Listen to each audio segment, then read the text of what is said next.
friends, welcome to Kaleidoscope. This is Nan Michael once again without Jane. Jane, where is Jane? Jane's kind of disappeared for a little while anyway, but today we have a guest back again. That's good when you can hang in there. Yeah. You can come next week too. Always welcome. We'll think of some more stories. Okay. Darlene Ennis has a hobby of writing, but also another hobby, and she's going to tell us about that and show us today. Yes, I am. Thank you. That other hobby is quilting. I've always had an interest in it. I didn't start until about a decade ago, seriously. But I admired quilts from afar. My grandmother was a quilter, skipped my mother. She wouldn't sew anything if her life depended on it, unless it was clothing. But my grandmother made a quilt for each of her grandchildren, and she did it the old-fashioned way, scissors, needle, and thread. She did not use a machine. Goodness. So I was interested, I think it probably in my genes. And when my husband and I went to Thailand in, I think it was 1989, to be interviewed by the Thai Department of Welfare Adoption Board, because we were adopting a child out of their system, the social worker that did the placement, based here in the United States, Holt International, they have an office in Bangkok called Holt Sahatai, and they took us around and showed us cultural things. And before we took custody of the child and we were free, she took us shopping one day, and we went to a shop that sold handmade items, and in there was this quilt, and I really liked it, so I bought it. I think I paid 90 baht for it, which at the time was the equivalent of $30. And I decided when I'd get back to the United States, I would give this quilt to my mother-in-law. I bought another one too, for me. But I liked this one especially well, and it was pink and gray. I've been told more mauve and gray. So we came back to the United States with the quilt and a son in tow in 1989, and I gave it to my mother-in-law, sort of a memento of the trip to Thailand, something that she would have that her new grandson would have a connection to. And then I promptly forgot about it. It was hers. So she unfortunately suffered a stroke. And in 2000, I'm going to say 6, she wasn't able to return home. She was living in a nursing home. Her entire left side was paralyzed, and having a 2-story house with the bathroom on the 2nd floor, she was never going to be able to return. So her only child, my husband, had to break down the house, sell it, and get rid of all the contents to help finance her stay and her care in the nursing home.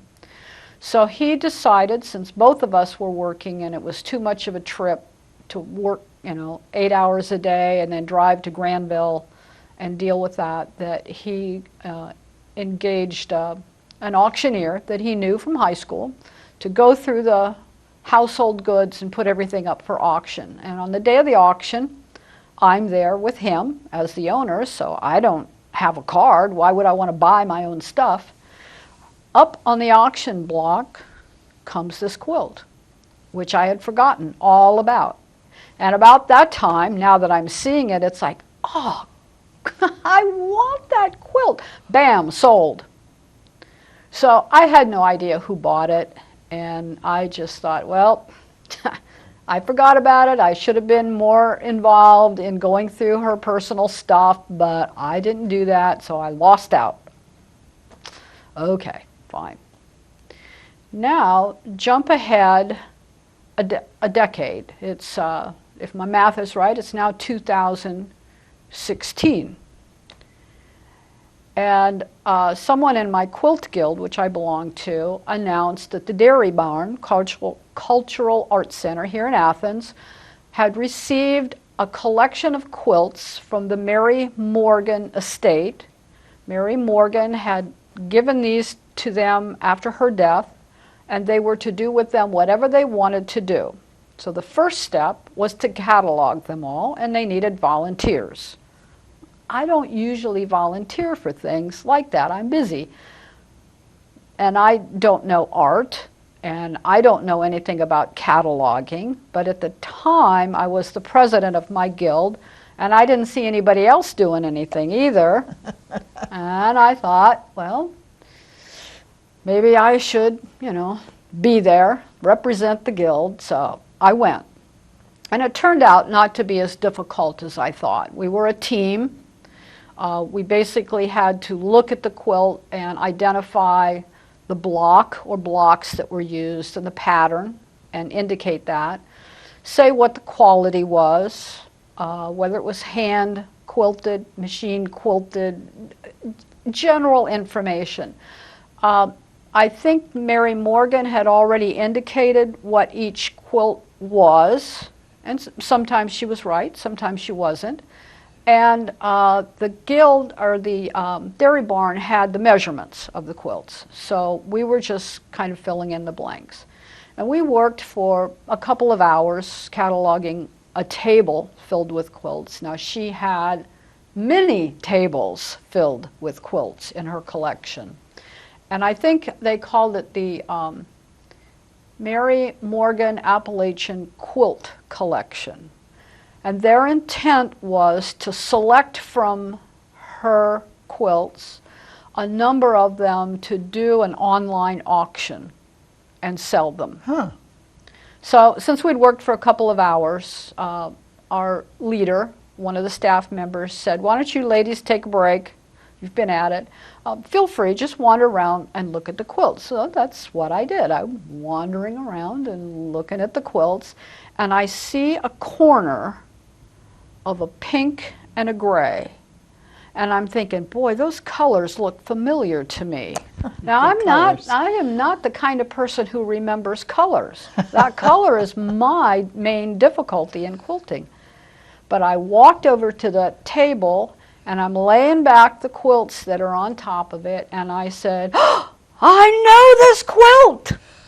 And a lot of the lady volunteers came rushing over and were looking at this quilt, and they said, wow, what do you know about it? And I said, well, purchased in '89 and went to Granville, Ohio, and an auction in 2006, and it's from Thailand. And they're going, how do you know all that? And I said, because I'm the one who bought it in Thailand and brought it to the U.S.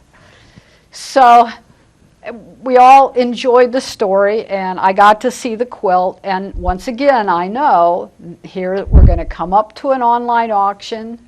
I don't know if this quilt is going to be in on it, but I tell the lady that's on staff there. If Mary had it marked from someplace else. She had it marked as a mola quilt from South America, and it wasn't. So I talked to the staff and I said, I know you're going to have an auction, so let me know, because if there's any opportunity that I can buy this back, I want to do this. Here comes the auction. It's online. Now, I'm not real good with a computer.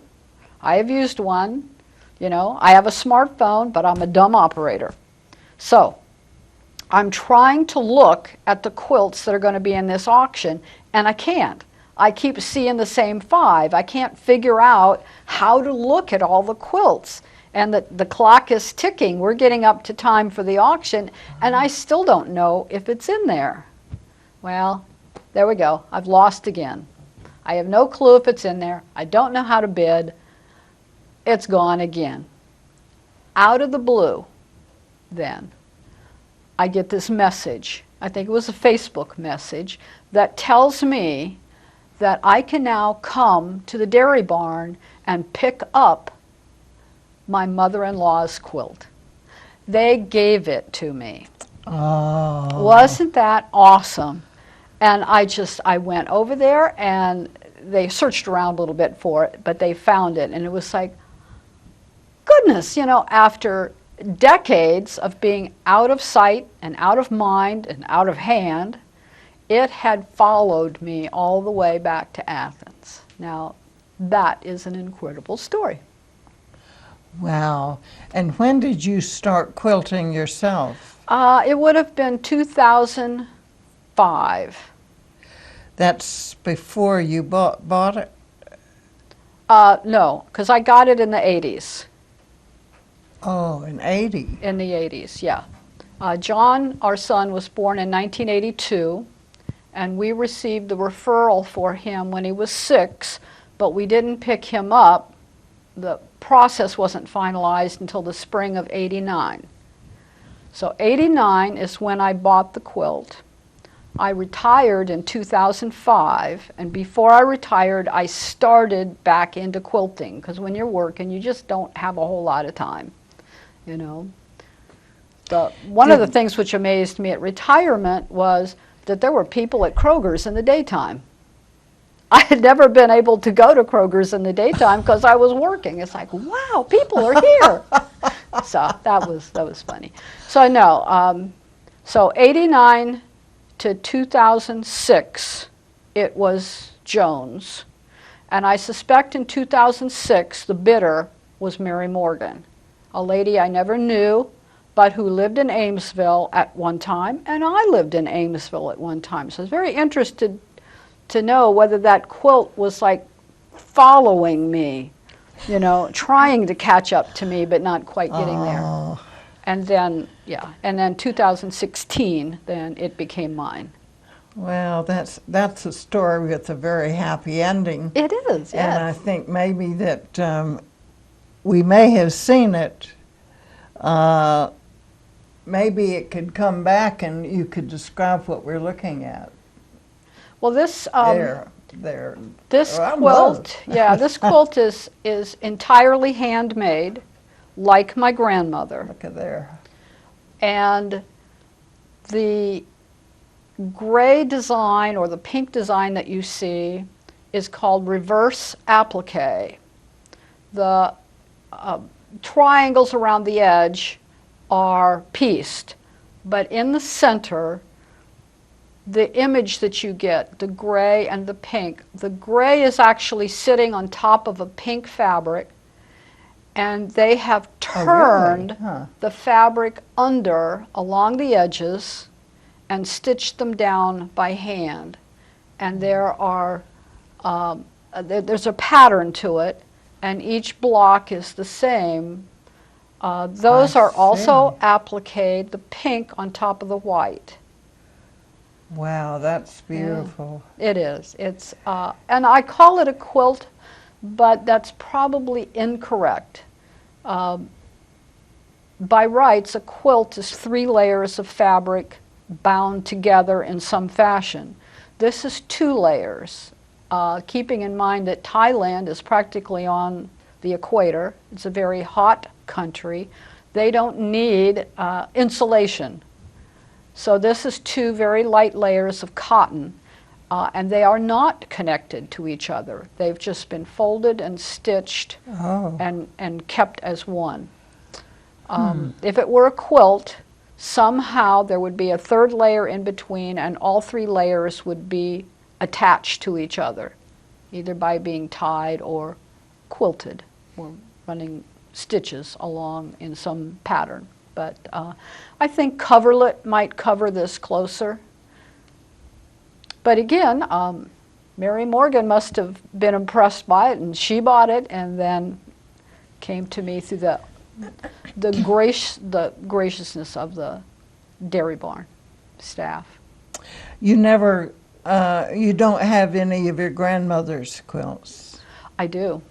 You do? She had 6 grandkids, and I was the last. She died before she finished mine. My mother kept it, but I didn't know that. And I told you my mother would never quilt if her life depended on it. But she took her sewing machine and finished the border on the quilt that was for me. But then she put it away. After she died, I found it.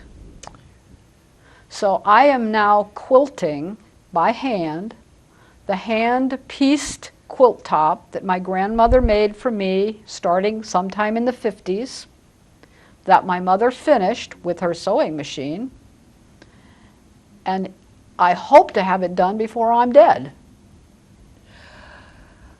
Well, how did you know it was yours if you hadn't seen it? My grandmother only worked in 2 colors, red and white. I knew my mother didn't quilt. My older cousins and siblings had already gone through and destroyed their quilts over time. You're kidding. They wear out. When you use them, they wear out, and that's what they're meant for. So this is the only remaining quilt of Becky Dyer. It's because you didn't use it. It's because it was folded up in a paper bag in the bottom of a dresser drawer for 35 or 40 years. So yeah, now I'm working on quilting it. And how did you actually start quilting? Did your grandmother show you? I used to thread her needles for her when I was in first grade. I thought I was doing a good job. She had emphysema and lived with us near the end of her life, and she had an upholstered rocking chair in her bedroom next to a sunny window, and she had her red and white fabrics. So she was working on this quilt while I was living with her. She was living with me. And every day, my job was to go in and thread needles for my 80-some-year-old grandmother, and I was to poke them in the side of the chair where she could get to them. Well, now that I'm quilting, I know that lasted 2 hours, that number of needles that I fixed as a kid, you know. But I was helping. Well, when you first did the first 2 pieces, Yeah. what was that like? I didn't really think about it, and I did everything wrong the first time. I didn't know what I was doing. I didn't do any research. But I had heard somewhere that a 9 patch was the easiest, 9 squares. And you alternate colors so that you get a little pattern. So I made a 9 patch quilt. A 9 patch? 9 patch. Oh, what does that mean, really? 3 across, 3 equal squares across, and 3 equal squares down, like tic-tac-toe. That many squares, and you alternate. Repeat it? Is it a little quilt, or you repeat that? Well, this is one of the blocks, and you keep repeating that with a larger blank block in between to give it some interest until you get the size that you wanted. Well, I broke all the rules. I didn't use all cotton. I didn't know you were supposed to. What did you use? I used polyester, I used cotton, I used loose weave fabric. That's a big no-no. I used a polyester filling. I can't remember what I used on the back. And I quilted it by hand, although I stitched it by machine. And I stitched it wrong because I would take the needle and poke it down, pull it down, and push it up, and you're not supposed to do that. You're supposed to work from the top and rock the needle. Yeah, I was using 2 hands. Totally wrong. One on top and one on the bottom. And I'd heard stitch in the ditch, so I was working inside the seam. Well, that's totally wrong. You should be just beside the seam. You should be quilting on the fabric, not in the seam. It became a dog bed. That loose weave fabric came apart, you know, it frayed and the batting was showing, but my dog loved it. I just folded it up a few times. And that was in college. You know, I would avoid doing schoolwork. I'd go down and work on that. But then, yes, I had a career. I worked, and I'm not a morning person. I had to get up in the morning, and I had to go to work and function for 8 hours, and then rush home and take care of everything that every woman has to take care of when they go home, you know, clean the house, cook the food, do the dishes, mow the grass, you know, just taking care. And that's what I said when I retired. I was amazed that there were people in Kroger's during the day. Yeah, I always had to go on the weekend or at night. I thought they were shut down. I don't know. I don't know what I thought. So when did you retire? 2005. So this is now 2016, so I'm well into a decade of quilting. Wow. And I either keep what I make, or I give it to family members as gifts, or I donate it to be raffled off. I've given a few quilts to the Shade Community Center, and I have one that's waiting now to go to Stewart's Opera House. So To what house? Stewart's Opera House Oh, in wow. Nelsonville. They like to raffle things off, and so it's waiting. When they need it, it's for them. So how do you quilt now? What's the right way? I pay somebody to do the quilting. You know, when they had those pictures of quilting parties, I guess I just thought they pulled the thread through underneath. I use my center finger, which has healed up some. You need to have a finger under the fabric. The needle comes down and hits the finger. Can it be one of those thumb? A thimble? Mm-hmm. The thimble's up here. The thimble is on this ring finger. So when the needle goes down, the left hand, if you're a right-handed person, is going to feel the tip of the needle when it pierces through the 3 layers. At that point, the thumb has to push the fabric up, and the thimble on the ring finger brings the needle down so that it comes back up. You want the same spacing underneath as you have on the top, and that takes years of practice, and I'm not there yet. The really excellent hand quilters, excellent ones, can get 12 to 16 stitches per inch. I'm lucky if I get 6. Wow. And it's just, they know that motion, and I'm still learning. I did some hand quilting, and I took the tutoring from a ladies that do nothing but hand quilting down in Meigs County. Down where? Meigs County, at the, I'm trying to think of the name of the grange that does this, and I can't. It'll come to me at 2 a.m. But they invited me down, and I watched what they did, and they watched what I did, and accepted me at the quilting frame. And I did what I was able to. I found it was easier to bring the needle toward me. And then they taught me that when you get to a point where you can't do anything more, pull your needle off the thread, but leave the thread there.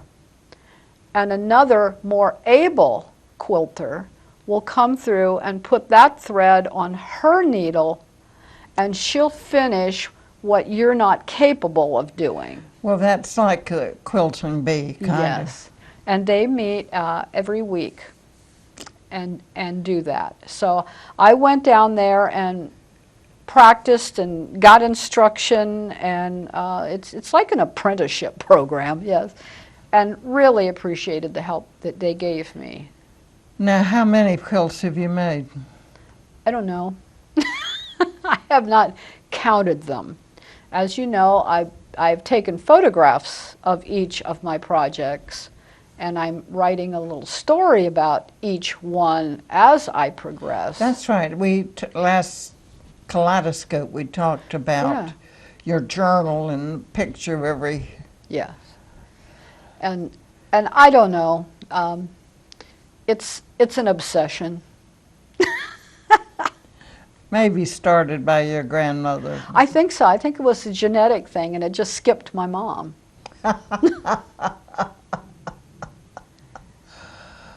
Well, are you working on one now? I'm working on 4 right now. 4. And I told my first quilting teacher, 2006, I took my first official lesson from a woman who knew what she was doing and could work me through the process doing things right. And I told her, as I was working on that one, oh, I'm only going to have 1 quilt at a time. That's my personality. I got to start this and finish this and work on 1 at a time. That didn't last. What happens is you get into the process that's creative, and you maybe hit a snag, and you thought, I need to back up. I need to do some research. I need to take a break. It's like you should never punish your children if you're angry. So if you're frustrated, back up. You don't want to ruin this, so you just set it aside for a while. Well, what else are you going to do? Start another project.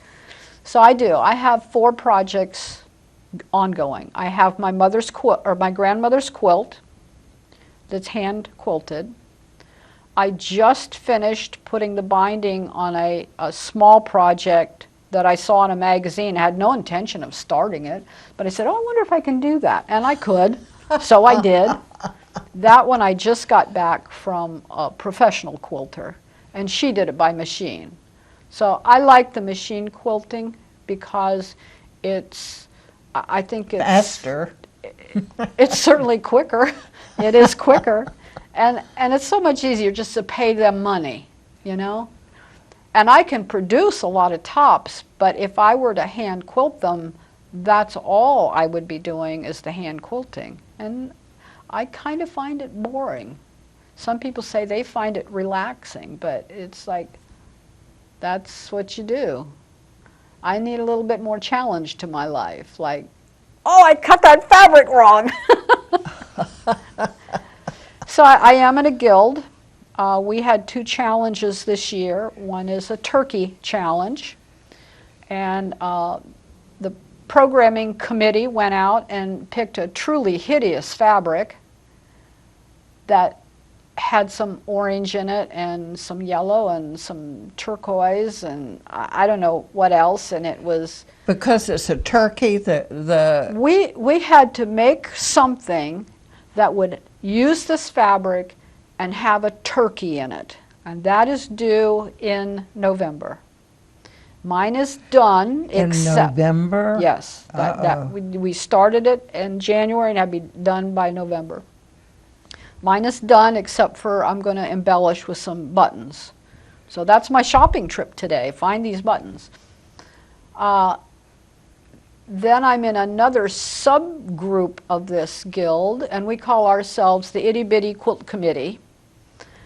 And we're all striving to downsize the blocks. Fortunately, we have one member who is really good at the computations you need to take a 12.5-inch pattern block and make it a 5-inch block. Wow. That really challenges you in the construction to be extremely accurate. 12.5 gives you a lot of room, and if you're a beginner, I'd say start big. It's a lot more forgiving. The smaller you get, the more careful you have to be about your seams and making sure they're exactly right. So that project is done, and it's due in, I don't know, November or December. And I have I have 2 others that I'm working on that are applique. But you're going to be busy in November. I am, because I'm going to be writing. That's why I had to get these challenges done before November. You said once that you don't do art quilts. No, I use my quilts. They're made to be thrown on a bed or over the back of the couch. They're meant to be used on a cold day, and I expect them to get used up. And then after they're shabby, the dog gets them. Lucky dog. Yeah, like they care. And I'm doing more wall hangings now, which they're more of folk art, and it's just a smaller version of quilt block patterns that you can hang on a wall or applique, and I decorate with some of those. I have one place in my entranceway that I'll change the quilt out once a season or once a month, depending on my mood or time. And then I like laying them out too. So I made one for my husband, so it always stays on the back of his chair if he gets chilly, which is rarely, but if he gets chilly, he can throw it over himself. And I keep one on the couch. But you go to the International Quilt Fair.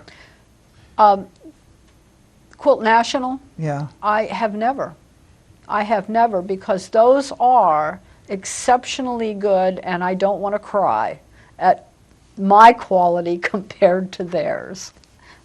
I know, I have not gone to Quilt National. How about your quilt group? A lot of them do, and a lot of them volunteer at Quilt National. They might be at the door to talk about them. But it's like, those guys are just way beyond my league. Well, it occurred to me if you went once, maybe one of the art images would... That's what I'm afraid of, too. Oh, really? I don't need to start anything else. I want to stick with this genre of quilt making. Huh. Yeah, I enjoy the folk art aspect as opposed to a higher level of art. And I do expect anything I make and give away to get used up. I don't expect it to survive. I make quilts just for the fun. I like playing with the texture of the fabric. I like playing with the colors and seeing if it worked. Sometimes it does, sometimes it doesn't. I can read a pattern and copy it. And now, after a decade, I'm just beginning to venture out cautiously and doing my own designs. And that's what I had to do with this challenge this year in Guild, with the turkey challenge, with the ugly fabric and making a turkey and doing something and having it finished to present to the Guild in November. Now, you're doing that on your own? Or everyone's doing one? Anybody who wants to participate in the Guild got a fat quarter. They will make their own turkey quilt. And they're doing something that nobody knows what they're doing except them, and then we'll all come together in November, put these up and display them. And where will they display them? We'll be at our Guild meeting, which is in the Plains at the United Methodist Church. So we'll have a meeting, regular meeting in November, and these will be put up so everybody can enjoy them. Well, I could lend you a video camera if you could video a bunch of turkey quilts. Oh. That would be really interesting. It would have to be pretty simple, about on and off.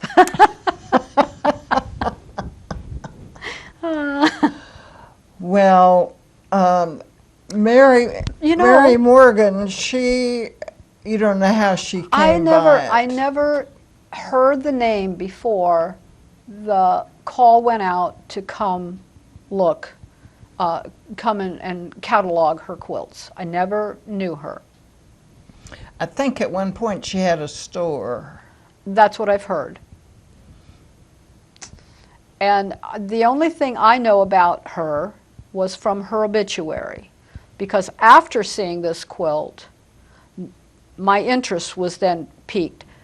how did this lady come to own Joan's quilt? And so I did a web search. I found the obituary, and all I know about her is what was in that obituary. Well, she was a great storyteller. I've heard her at Mount Nebo, I think, had a gathering, and she was one of the people that gave a kind of a Appalachian story she told. And she was a member of the Athens Library Writers Group back in, what did I say, 1999. Okay. And sad to say, we weren't on speaking terms when she died, and we hadn't seen each other for a long time, but I don't understand. I referred to her as a good person, and she got angry. Took it wrong. I don't know how you could, but I don't know how it could have been well, it wasn't. She was a good person. And an activist, as you mentioned. yeah. And Something about involved in social activism, politics. And in looking just a few minutes ago in the book that the writing group published, that writing group, there was reprinted a letter that she'd written to George Bush about some issue. And she had it in our writing club's writing book. So will you come back and visit us? I would love to come back. Thank you very much. Great. And maybe when November rolls around, you can come with your camera and you can be our guest and you can do the filming. If you can remind me, I guess now I won't be doing Rhino Momo. I decided at 81 to spend A month. 1 month in writing garbage or whatever comes out, 50,000 words in 1 month. I think maybe I want to use the rest of my life doing something productive anyway. No, there you go. Well, we have, as we did last time,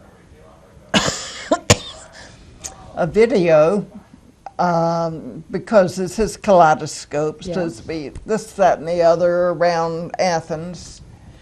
And let's see, I got some dog swim video. Last year I missed out completely on it. They have it in the Athens pool and they have it at Nelsonville, and I missed again the Athens pool, but I knew in advance that they were going to have it at Nelsonville. And you should have bring your 5 dogs. There were a lot of dogs there. They would have been right at home. I have one that might go in the water. He's a corgi. Well, actually, I don't know if this was new this year or not, but that pool starts out probably at a 1/2 inch in slopes. Oh.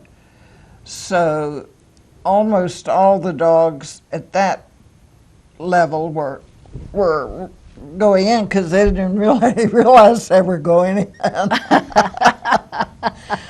On the other side of the pool, it was deeper, and some of them were more hesitant. But,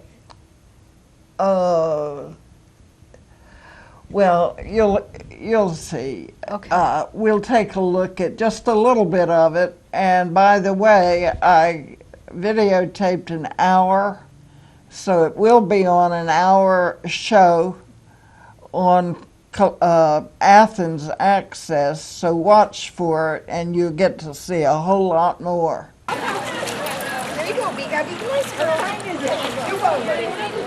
Yeah, does it want to be a big shot?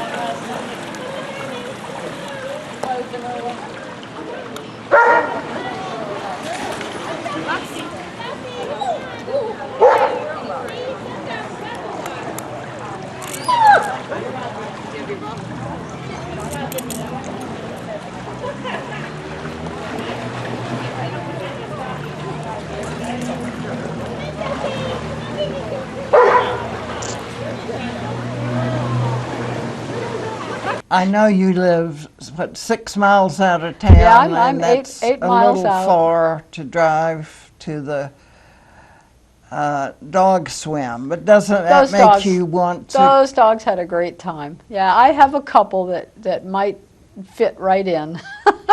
Oh, well, how about the others? The pugs don't like the water. My pugs do not like the water. And the corgis do.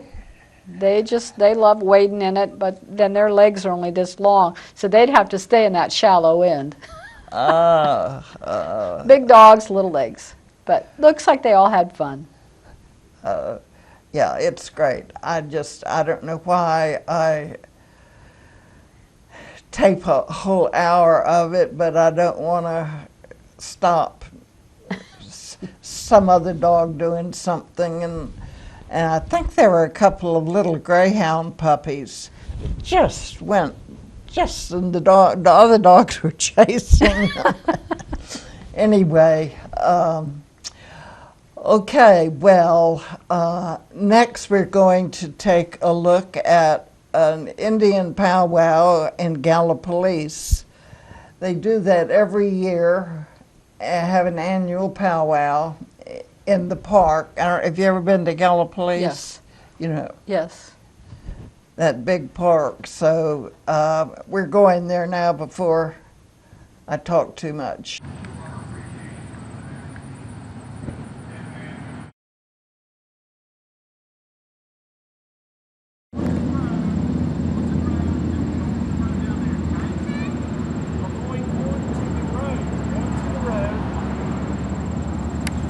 Onto the road, then we'll go.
Thank you very much, everyone. To our guests and visitors, you may be seated again. Thank you so much.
I'll wait for the high sign from our head man, head lady. Okay, they're telling me they're high. So, we're going to call on Thunder Nation -1. Give us this inner driveway. Come on in and dance.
Oh, he's so happy.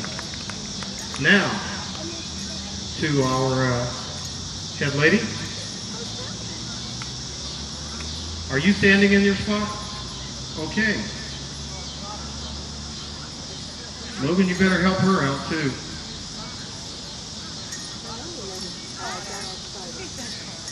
Yeah, but this is for a female. It's for money. I'm a cop. I better be careful how I answer that. Everyone, welcome to dance. Intertribal.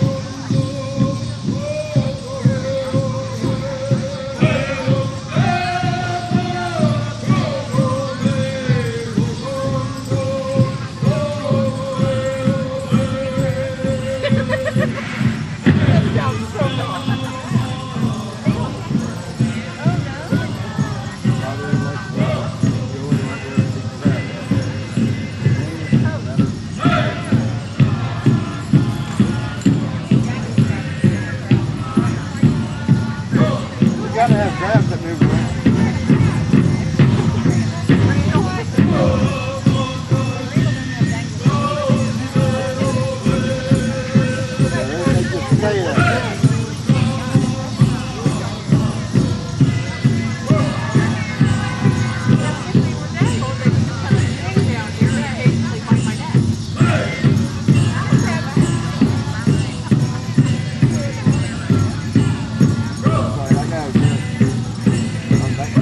This is an intertribal dance. Everyone is welcome to come into the circle and share the heartbeat of the drum, the song, the earth, grandpa, and each other.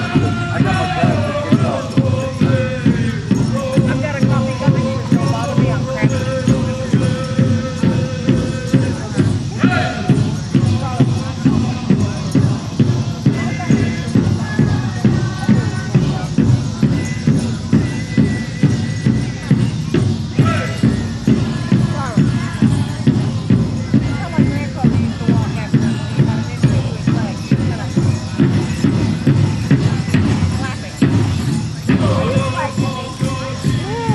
I was actually looking for Grandma, and I couldn't find her.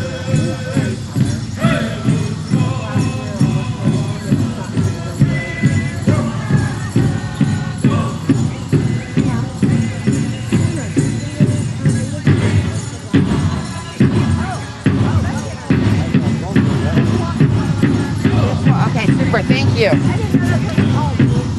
I was going to ask you if you would do it.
stretch of the day before we close out and get ready for our meal. It's like a gray, light tan. The years. You see people who look like me, you see people who look like him, you see people who look like him or her. And the question is always, what is an Indian? What does an Indian look like? Some people look at me and say, is he really an Indian? Well, I know that I am, and we can go back to McCracken County, Kentucky, to the 1850s, and you can see my family's names as Cherokee people on their roll. I think she may be just a few years older than 25. Yeah, she ran around there like a jackrabbit. She's got a lot of energy. She's ran out of energy all the time. In the shade?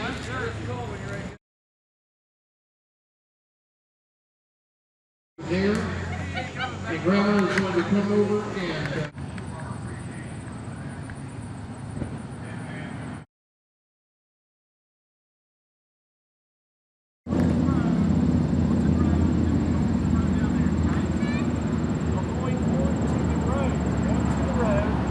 Well, that's it, All right. everybody. And We'll see ya. as Jane and I did, bye-bye. Yes, goodbye. Thank you for having